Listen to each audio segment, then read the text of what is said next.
Hello everyone, my name is The RetroDen. If you don't know anything about me, I am a gamer who makes videos about the dreaded gaming backlog that every gamer has, and I also cover a wide array of games from my collection, my main genre usually being RPGs. And today, I am here to talk about video games as usual, but about something a little bit different. A few months ago I posted a video about this game that, if you are someone who is very into games, probably wouldn't know about it, called Dungeon Rampage. Dungeon Rampage is an action RPG with a loot-oriented system similar to the likes of, let's say, Diablo, that was available to play on Facebook more than a decade ago, having since then perished and not been available to the public for a long time. As history took its course, the game eventually found its way in modern times to the hands of a few passionate souls who decided to revive it for old time's sake, and the game has just recently been announced to be coming out on Steam and on Kickstarter with an already huge community behind it that wants to see it revived.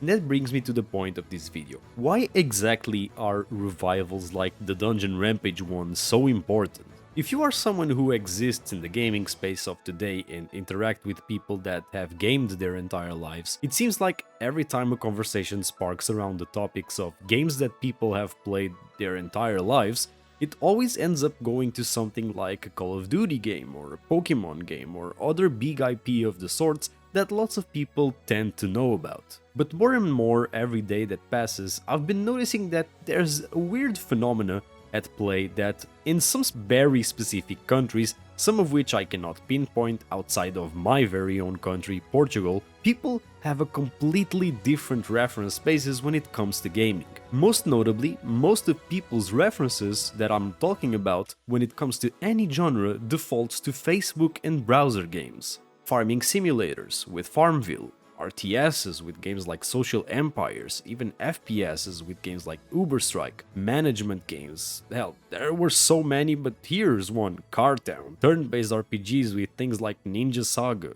or even MMORPGs with things like Adventure Quest, and in this case, ARPGs with games like Dungeon Rampage. I think there is a case to be made that it all boils down to actually economics, given that at the time most of us who are now in their 20s played these games, the world was in a state in which it was not possible for us to buy and have as many games as we could. Hence why terms like the backlog are only popular in today's day and age where people have some more disposable income to put towards games. It was with games like Dungeon Rampage, which had a huge focus on community since they were situated inside social platforms, that many people had their first connections with others through the internet in the form of a video game, and I'd even wager that for many, this was their first introduction into a specific genre, and I wouldn't doubt it if an old Dungeon Rampage player was now a Diablo player. It's amazing to see the progress that has already been done on the game, considering that at one point this was abandonware that could